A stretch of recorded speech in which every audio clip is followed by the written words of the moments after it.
A little while back, European courts ruled that digital property is still property, and therefore deserves all of the rights and protections that physical property deserves. In almost every first world country, one of the rights that consumers have regarding their property is the right to resale. If you bought a thing, you can sell it to anybody else, and no company, especially not the one that sold it to you in the first place, has the right to tell you can't. Now, the European ruling is a long way from the final word on the subject. Obviously, it only affects the EU. It can still be appealed, it has debatable fine print, etc., but fundamentally, this is the general direction that things are heading. Many companies are going to fight tooth and nail to slow the process, but sometime over the next decade, we're going to see digital goods move out of the gray area they're in right now, where technology has outpaced legislation, firmly into the area of property.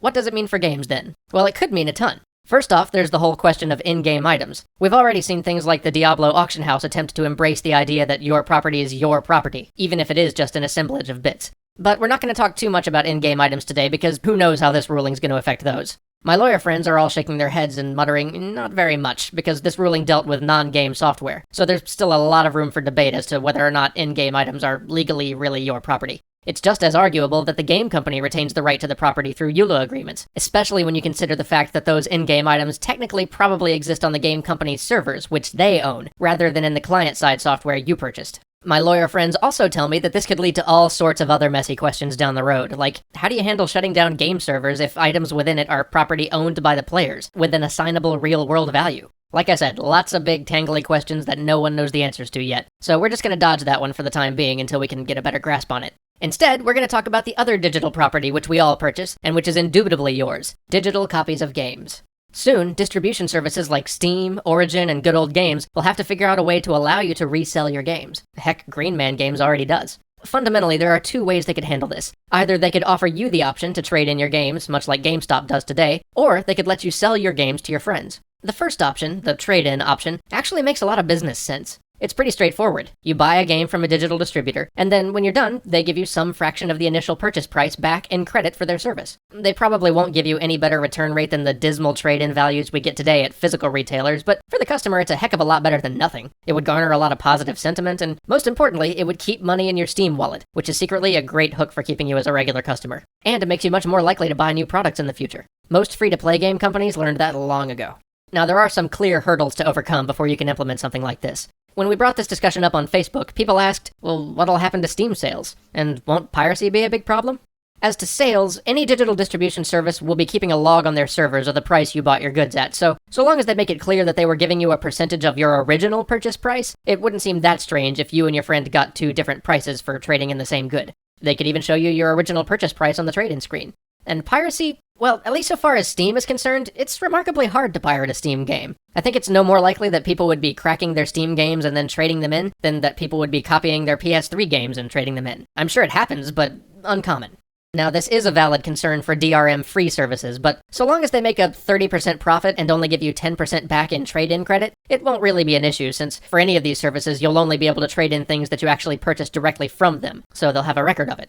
The biggest issue, though, in my opinion, is how do you deal with developers and publishers? That part's tricky. The current model, the one where developers and publishers get no part of used game sales, is both terrible and totally untenable in a digital environment. You can't really tell a developer you're not going to give them any money for a digital game purchased on your service because someone had traded that game in.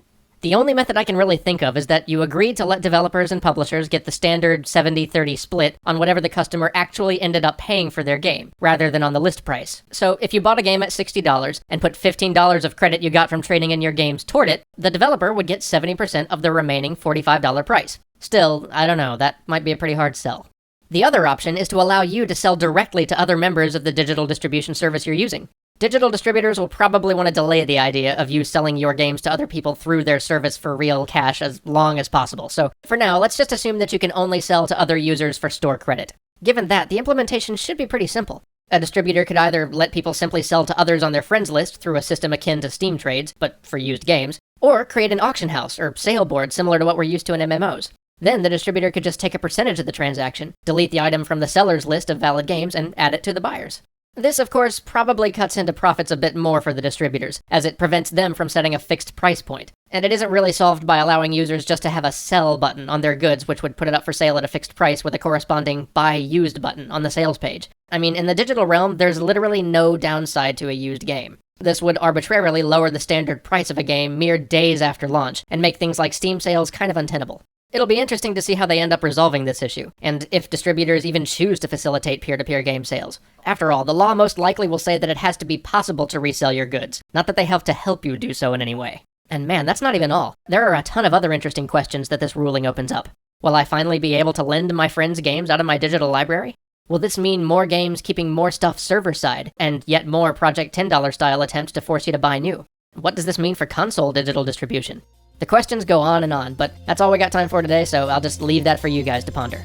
Feel free to toss your thoughts our way on the forums via email or on Facebook. We may come back to this issue as more hard information surfaces. See you next week!